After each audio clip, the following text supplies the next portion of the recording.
साथियों नमस्कार। पटना बिहार से मैं अमिताभ कुमार दास, आईपीएस 94 बैच, और आप देख रहे हैं मेरा अपना यूट्यूब चैनल दास बोले बिंदास। क्योंकि जब बुजदिलों ने मुंह में दही जमा लिया हो तो दास का बिंदास बोलना जरूरी हो जाता है। साथियों, भारत के नालायक प्रधानमंत्री, नालायक वजीर आजम नरेंद्र मोदी ने हिंदुस्तान के हवाई अड्डों को मछली बाजार बना दिया है। और मोदी की नालायकी की वजह से इंडिगो एयरलाइंस, इंडिगो पूरी गुंडागर्दी कर रहा है। ये वीडियो बहुत रोचक और ज्ञानवर्धक है, इसे आखिर तक दिल थाम कर देखें।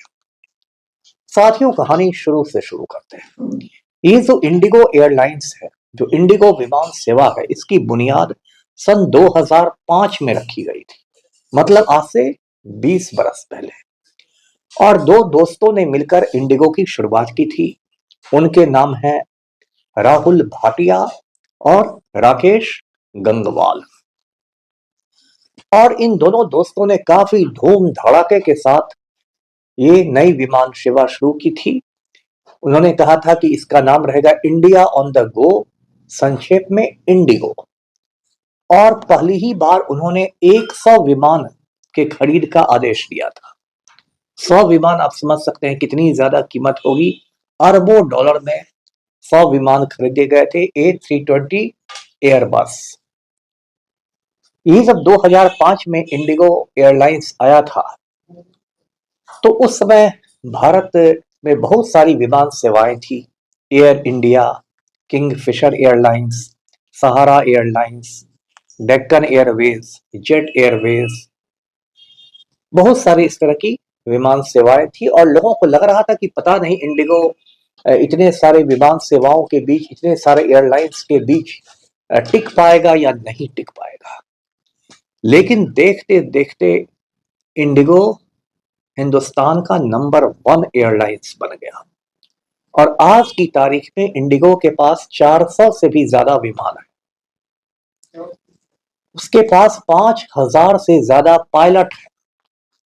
उसके पास 10,000 से ज्यादा क्रू केबिन मेंबर्स हैं, जैसे एयर होस्टेस वगैरह। और उसके पास हजारों की तादाद में ग्राउंड स्टाफ है, मतलब हवाई अड्डों पर जो ड्यूटी करते हैं। और अकेले इंडिगो भारत की जो टोटल उड़ान सेवाएं हैं, जो टोटल एयर ट्रैफिक है, उसका 65% हिस्से पर कब्जा किए हुए है। दूसरे नंबर पर एयर इंडिया है, जिसे टाटा समूह ने खरीद लिया है। और एयर इंडिया 27% एयर ट्रैफिक पर कब्जा रखता है। मतलब सिर्फ दो एयरलाइंस, इंडिगो और air India, total 92% air traffic पर कब्जा रखते हैं। और बाकी जो विमान सेवाएं हैं, स्पाइस जेट और ये विस्तारा और क्या क्या, ये सब बहुत, मतलब आप कह सकते हैं हाशिए पर चले गए। इस बीच मतलब 2005 से लेकर 25 तक कई जो विमान सेवाएं थी वो बंद हो गई, ठप हो गई। जैसे विजय माल्या का किंगफिशर एयरलाइंस था, वो बंद हो गया। विजय माल्या खुद हिंदुस्तान लूट के भाग गया। उसके बाद सुब्रत राय की जो विमान सेवा थी, सहारा, एयर सहारा, वो बंद हो गई। उसके बाद नरेश गोयल की जो विमान सेवा थी, जेट एयरवेज बंद हो गया। कई जो एयरलाइंस थी वो छोड़ के भाग गई, बंद हो गई, ठप हो गई। लेकिन इंडिगो का एकदम निरंतर विकास होता रहा। अब इस विकास की बहुत बड़ी वजहें भी हैं। वजह तो सबसे बड़ी वजह यह है कि इंडिगो ने जमकर घूस दिया भारतीय जनता पार्टी को, राम भक्तों को, बड़े बड़े नेताओं को, अधिकारियों को। आप जानते हैं कि नरेंद्र मोदी ने घूस लेने का एक तरीका निकाला था, इलेक्टोरल बॉन्ड्स। और कहा था कि जो व्यक्ति या जो कंपनी चंदा देना चाहती है वो इलेक्टोरल बॉन्ड्स खरीद के हमें चंदा दे सकती है। बाद में सुप्रीम कोर्ट ने, हिंदुस्तान की सबसे ऊंची अदालत ने, इलेक्टोरल बॉन्ड्स पर रोक लगा दी, उसको गैर कानूनी कहा। लेकिन तब तक नरेंद्र मोदी इलेक्टोरल बॉन्ड्स के जरिए हजारों करोड़ इकट्ठा कर चुका था। तो इंडिगो के भी जो मालिक लोग हैं, यही राहुल भाटिया और राकेश गंगवाल वगैरह, इन्होंने सैकड़ों करोड़ रुपए कहते हैं, इन्होंने भारतीय जनता पार्टी की झोली में डाले। और इससे एक तरह से इनका एकाधिकार हो गया, जिसको इंग्लिश में मोनोपोली कहते हैं। मोनोपोली जैसा इन्होंने कर लिया और इंडिगो के आगे कोई टिक ही नहीं पा रहा है। अब देखिए 2-3 साल पहले क्या हुआ कि दिल्ली हाई कोर्ट में केस हुआ। उसके बाद दिल्ली हाई कोर्ट ने कुछ आदेश दिए और उसके बाद डीजीसीए ने कुछ दिशा निर्देश दिए, गाइडलाइंस जिसको कहते हैं। डीजीसीए का मतलब होता है directorate general of civil aviation, Hindi में इसको कहेंगे नागरिक उड्डयन महानिदेशालय। ये मतलब उड़ान सेवाओं को देखता है, उसकी देखरेख करने वाली एजेंसी है। तो डीजीसीए ने कुछ गाइडलाइंस निकाले, कुछ आदेश दिए, जिनको कहा जाता है फ्लाइट ड्यूटी टाइम लिमिटेशन के निर्देश, FDTL के गाइडलाइंस। अब ये दिशा निर्देश क्यों दिए गए? क्योंकि पाया गया कि ये जो पायलट लोग होते हैं इनको बहुत थका थका के काम लिया जाता है, इतना इनसे काम करवाया जाता है कि ये लोग थक के चूर हो जाते हैं और उसके बाद उसमें कई बार विमान दुर्घटना हो जाती है। ये पायलट लोग ठीक से उड़ा नहीं सक पाते हैं, प्लेन कॉकपिट में बैठे बैठे सो जाते हैं, प्लेन क्रैश हो जाता है और जाने चली जाती है। तो इसलिए डीजीसीए ने कहा कि अब फ्लाइट ड्यूटी टाइम लिमिटेशंस लागू होगा। तो उसके तहत कई आदेश दिए गए। एक आदेश दिया गया कि हर पायलट को हफ्ते में 48 घंटे का आराम देना ही देना है, लगातार 2 दिन उसको छुट्टी देनी ही देनी है, जिससे उसका शरीर आराम करे, वो थक के चूर नहीं हो जाए, बैठे बैठे सो नहीं जाए। इसके बाद डीजीसीए ने कहा कि आधी रात के समय जो विमान उतारे जाते हैं वो हफ्ते में 6 की जगह सिर्फ 2 बार उतरेंगे। एक पायलट 6 की जगह सिर्फ 2 बार आधी रात में विमान उतारेगा। एक और बात कही गई कि एक पायलट 2 से ज्यादा रात लगातार नाइट लैंडिंग नहीं करेगा, मतलब 2 से ज्यादा रात वो आधी रात में विमान नहीं उतारेगा। और यह भी कहा गया कि लोगों के फटीग पर यानी थकान पर लगातार ध्यान देना पड़ेगा एयरलाइंस को। तो ये जो डीजीसीए के लागू हुए आदेश, इसका ये मतलब था कि इंडिगो को अब बहुत सारे नए पायलटों की बहाली करनी होती है। उसके बाद क्या हुआ कि इन सब के चक्कर में इंडिगो की ऐसी हालत हो गई कि अभी तो दिसंबर का महीना चल रहा है, पिछले 5-6 रोज में इंडिगो की बहुत सारी उड़ानें, 2000 से भी ज्यादा उड़ानें रद्द करनी पड़ी।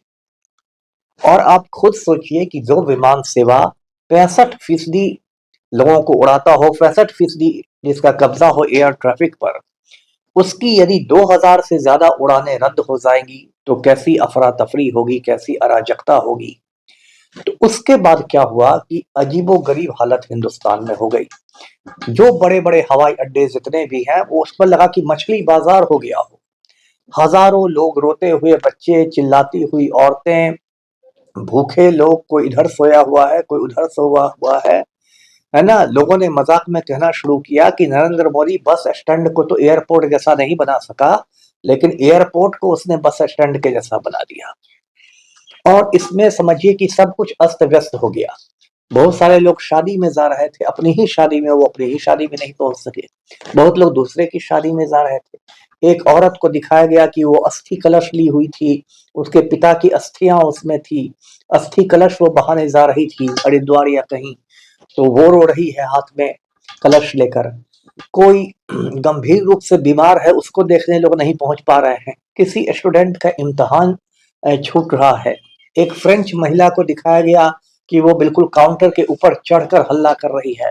तो मतलब सरकार की बिल्कुल नाक कट गई, फजीहत हो गई कि ये क्या हो रहा है हिंदुस्तान में, ये कौन सा देश है, क्या अराजकता है। अब देखिए जब इंडिगो ने उड़ानें रद्द करनी शुरू की तो बाकी विमान सेवाओं ने आपदा में अवसर ढूंढना शुरू किया। उन लोगों ने अपना भाड़ा बढ़ा दिया, कई कई गुना कर दिया। और मजाक की हालत तब हो गई कि दिल्ली से रांची तक का भाड़ा उतना ज्यादा हो गया जितना भाड़ा दिल्ली से लंदन तक का भाड़ा नहीं है। और सब ने मनमानी करनी शुरू की। उसके बाद सरकार पर बहुत दबाव बढ़ा कि ये क्या हो रहा है। तब सरकार ने इंडिगो को आदेश दिए कि सबका आप पैसा रिफंड कीजिए, जितना आपने टिकट कटवाया है सबको वापस दीजिए, और बाकी विमान सेवाओं को कहा गया कि इससे ज्यादा आप भाड़ा नहीं ले सकते हैं। अब देखिए नरेंद्र मोदी की मजबूरी क्या है, क्यों नरेंद्र मोदी इतना उसकी हालत पतली हो गई है। क्योंकि इस देश का जो नागरिक उड्डयन मंत्री है, सिविल एविएशन मिनिस्टर जो है, उसका नाम है राम मोहन रेड्डी। ऐसे ज्यादा लोग जानते भी नहीं है कि राम मोहन रेड्डी कोई मिनिस्टर भी है।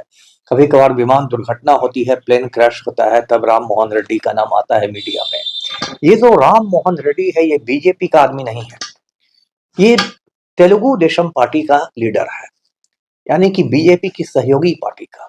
तेलुगु देशम पार्टी का जो प्रेसिडेंट है चंद्रबाबू नायडू, वो आंध्र प्रदेश का चीफ मिनिस्टर है।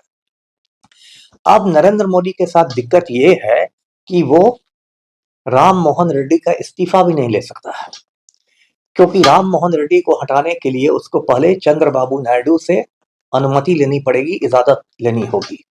और यदि चंद्रबाबू नायडू मना कर दे तो मोदी उसको नहीं हटा सकता है, क्योंकि मोदी की जो सरकार है वो तेलुगु देशम पार्टी के 16 सांसदों के सपोर्ट पे है। 16 एमपी तेलुगु देशम पार्टी के हैं, वो सपोर्ट कर रहे हैं मोदी का, इसलिए उसकी सरकार बनी हुई है। तो राम मोहन रेड्डी को मोदी टच कर नहीं सकता। ये जब पूरा अफरा तफरी हो गई, तब डीजीसीए ने एक आदेश निकाला, और पहले जो उसने दिया था फ्लाइट ड्यूटी टाइम लिमिटेशंस वाले आदेश, कहा कि इसको 10 फरवरी तक इसमें ढील दी जाती है।